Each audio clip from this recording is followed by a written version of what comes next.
ಆಚಿ ಮಸಾಲ. ಎಂತ ಅಡಿಗೆಯ ರುಚಿಯಾಗೋ ರಹಸ್ಯವು 20 ರೂಪಾಯಿ. ಇದ್ದಂತ ಶಾಸಕ ಅಸಮಾಧಾನ ಏನಿದ್ದಾರೆ ಅವರೆಲ್ಲರೂ ಕೂಡ ಜೆಡಿಎಸ್ ಬರ್ಬೋದು ಅನ್ನೋ ಒಂದು ಕರೆನೂ ಕೂಡ ಕೊಟ್ಟಿದ್ದಾರೆ. ಪಾಪ ಅಂತ ಅಗಲ್ಗನ್ಸ್ ಕಾಣೋದು ಬೇಡ, ಅಗಲ್ಗನ್ಸ್ ಕಾಣೋದು ಬೇಡ. ಡಿ ಕೆ ಶಿವಕುಮಾರ್ ಸಿಎಂ ಆಗಿ 2 ತಿಂಗಳು ಕಳೆದಿದೆ ಸರ್, ಇನ್ನೂ ಕೂಡ ಪರಿಪೂರ್ಣ ಸರ್ಕಾರ ರಚನೆ ಆಗಿಲ್ಲ. ಪ್ರತಿನಿತ್ಯ ಸರ್ಕಾರದಲ್ಲಿ ಗೊಂದಲ ಒಂದ್ ಕಡೆ. ಈಗ ಕೇಳ್ರಿ, ಕೆಲಸ ಕಾರ್ಯಗಳಾಯ್ತಾ ಇಲ್ವಾ, ಅಥವಾ ಸಂಬಳ ಸಾರಿಗೆ ಸಿಗ್ತಾ ಇಲ್ವಾ ಅಧಿಕಾರಿಗಳಿಗೆ? ಏನಾಗ್ತಾ ಇಲ್ಲ, ಸಿಸ್ಟಮ್ ನಡೀತಾ ಇದೆ. ಇದ್ರಲ್ಲಿ ಸ್ವಲ್ಪ ಹೆಚ್ಚು ಕಡಿಮೆ ಇರ್ತದೆ. ಇಲ್ಲಿ ಯಾಕೆ ಅಂದ್ರೆ ಇಲ್ಲಿ ಸುಮಾರು 100 ಜನಕ್ಕೂ ಮೇಲ್ಪಟ್ಟಂತವ್ರು, ಶಕ್ತಿ ಇರ್ತಕ್ಕಂಥವ್ರು ಇಲ್ಲಿ ಶಾಸಕರಾಗಿದ್ದಾರೆ. ಅಷ್ಟು ಸುಲಭ ಅಲ್ಲ ಸಮಸ್ಯೆನ ಬಗೆಹರಿಸ್ತಕ್ಕಂಥದ್ದು.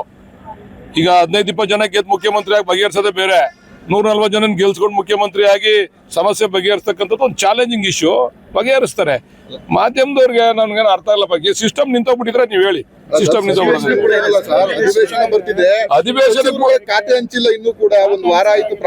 ತಾವು ಮಾಧ್ಯಮದವರು ಅಷ್ಟೊಂದು ತಲೆ ಕೆಡಿಸ್ಕೊಳ್ಳೋದು ಬೇಡ. ಈಗ ಹಂಚ್ತಾರೆ, ಆಮೇಲೆ ನಾವು ಯಶಸ್ವಿಯಾಗಿ ಅಧಿವೇಶನ ನಡೆಸ್ತೀವಿ. ನಾವೆಲ್ಲರೂ ಕೂಡ ತಯಾರು ಮಾಡ್ಕೊಂಡಿದ್ದೀವಿ. ಈಗಾಗಲೇ ಮೌಖಿಕವಾಗಿ ಆದೇಶ ಆಗಿದೆ, ಇನ್ನೇನು ಅಧಿಕೃತವಾದಂತ ಆದೇಶ ಸಿಗ್ತದೆ. ಖಾತೆ ಅಂತ ಹೇಳಿದಾರ ಸರ್ ಮೌಖಿಕವಾಗಿ? ಮಾಧ್ಯಮದವ್ರಿಗೆ ಹೇಳ್ಬೇಕು ಅದನ್ನ. Thank you. ಒಂದಷ್ಟು ಕೋಪಿ ನಾಗೇಂದ್ರ ಅವರೇನೋ ಷರತ್ತು ಮೀರಿ ದೆಹಲಿಗೆ ಹೋಗಿದ್ದಾರೆ. ಅದೆಲ್ಲ ಕಾನೂನು, ಅದ್ರ ಬಗ್ಗೆ ನಾನು ಮಾತಾಡಕ್ ತಯಾರಿಲ್ಲ. ಅದೆಲ್ಲ ಕಾನೂನು ಏನ್ ಹೇಳ್ತದೆ ಅದೆಲ್ಲ ವಿಚಾರ ನನಗೆ ಗೊತ್ತಿಲ್ಲ. ಅಷ್ಟೊಂದು ವಿಶ್ಲೇಷಣೆ ಮಾಡುವಂತ ದೊಡ್ಡವನು ಅಲ್ಲ ನಾನು. ಅದನ್ನ ಹೈಕಮಾಂಡ್ ಗಮನ ಹರಿಸದೆ, ಮುಖ್ಯಮಂತ್ರಿಗಳು ಗಮನ ಹರಿಸ್ತಾರೆ. ಕುಮಾರಸ್ವಾಮಿ ಮತ್ತೊಂದು ಸರ್, 1 ಎಕರೆಗೆ 3 ಕೋಟಿ ಕೊಡ್ತಾ ಇದ್ದಾರೆ ಈಗ ಅಂತ ಹೇಳಿ ಆರೋಪ ಕೂಡ ಕೇಳಿ ಬಂತು. 1 ಎಕರೆಗೆ 3 ಕೋಟಿ ಹೆಂಗ್ರಿ ಕೊಡಕ್ಕಾಯ್ತದೆ? 2ರಿಂದ 3 ಕೋಟಿ ಅಂತ ಹೇಳಿರೋದು. 2ರಿಂದ 3 ಕೋಟಿ. ಕೆಲವು ಜಾಗದಲ್ಲಿ 3 ಕೋಟಿ ಸಿಗ್ತದೆ, ಕೆಲವು 2.5 ಕೋಟಿ ಸಿಗ್ತದೆ, 2 ಕೋಟಿ ಸಿಗ್ತದೆ. ಮತ್ತೆ ಮರ ಮಾಲ್ಕೆ ಎಲ್ಲ ಸೇರಿದ್ರೆ 3-3.5 ಕೋಟಿ ಅಷ್ಟು ಸಿಗ್ತದೆ.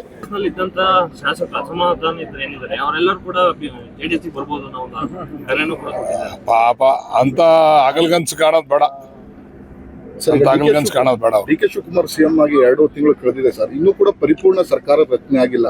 ಪ್ರತಿನಿತ್ಯ ಸರ್ಕಾರದಲ್ಲಿ ಗೊಂದಲ ಒಂದ್ ಕಡೆ. ಈಗ ಕೇಳ್ರಿ, ಕೆಲಸ ಕಾರ್ಯಗಳಾಯ್ತಾ ಇಲ್ವಾ, ಅಥವಾ ಸಂಬಳ ಸಾರಿಗೆ ಸಿಗ್ತಾ ಇಲ್ವಾ ಅಧಿಕಾರಿಗಳಿಗೆ? ಏನಾಗ್ತಾ ಇಲ್ಲ, ಸಿಸ್ಟಮ್ ನಡೀತಾ ಇದೆ. ಇದ್ರಲ್ಲಿ ಸ್ವಲ್ಪ ಹೆಚ್ಚು ಕಡಿಮೆ ಇರ್ತದೆ. ಇಲ್ಲಿ ಯಾಕೆ ಅಂದ್ರೆ ಇಲ್ಲಿ ಸುಮಾರು 100 ಜನಕ್ಕೂ ಮೇಲ್ಪಟ್ಟಂತವ್ರು, ಶಕ್ತಿ ಇರ್ತಕ್ಕಂಥವ್ರು ಇಲ್ಲಿ ಶಾಸಕರಾಗಿದ್ದಾರೆ. ಅಷ್ಟು ಸುಲಭ ಅಲ್ಲ ಸಮಸ್ಯೆನ ಬಗೆಹರಿಸ್ತಕ್ಕಂಥದ್ದು. ಈಗ 15-20 ಜನ ಗೆದ್ದು ಮುಖ್ಯಮಂತ್ರಿ ಆಗಿ ಬಗೆಹರಿಸೋದೇ ಬೇರೆ, 140 ಜನ ಗೆಲ್ಸ್ಕೊಂಡು ಮುಖ್ಯಮಂತ್ರಿ ಆಗಿ ಸಮಸ್ಯೆ ಬಗೆಹರಿಸ್ತಕ್ಕಂಥದ್ದು ಒಂದು ಚಾಲೆಂಜಿಂಗ್ ಇಶ್ಯೂ. ಬಗೆಹರಿಸ್ತಾರೆ. ಮಾಧ್ಯಮದವ್ರಿಗೆ ನನ್ಗೇನು ಅರ್ಥ ಇಲ್ಲ. ಬಗ್ಗೆ ಸಿಸ್ಟಮ್ ನಿಂತೋಗ್ಬಿಟ್ಟಿದ್ರೆ ನೀವು ಹೇಳಿ, ಸಿಸ್ಟಮ್ ನಿಂತೋಗ್ಬಿಟ್ಟಿದೆ. ಅಧಿವೇಶನ ಖಾತೆ ಹಂಚಿಲ್ಲ, ಇನ್ನೂ ಕೂಡ ಒಂದು ವಾರ ಆಯ್ತು. ತಾವು ಮಾಧ್ಯಮದವರು ಅಷ್ಟೊಂದು ತಲೆ ಕೆಡಿಸ್ಕೊಳ್ಳೋದು ಬೇಡ. ಈಗ ಹಂಚ್ತಾರೆ, ಆಮೇಲೆ ನಾವು ಯಶಸ್ವಿಯಾಗಿ ಅಧಿವೇಶನ ನಡೆಸ್ತೀವಿ. ನಾವೆಲ್ಲರೂ ಕೂಡ ತಯಾರು ಮಾಡ್ಕೊಂಡಿದ್ದೀವಿ. ಈಗಾಗಲೇ ಮೌಖಿಕವಾಗಿ ಆದೇಶ ಆಗಿದೆ, ಇನ್ನೇನು ಅಧಿಕೃತವಾದಂತ ಆದೇಶ ಸಿಗ್ತದೆ. ಖಾತೆ ಅಂತ ಹೇಳಿದಾರ ಸರ್ ಮೌಖಿಕವಾಗಿ? ಮಾಧ್ಯಮದವ್ರಿಗೆ ಹೇಳ್ಬೇಕು ಅದನ್ನ. Thank you.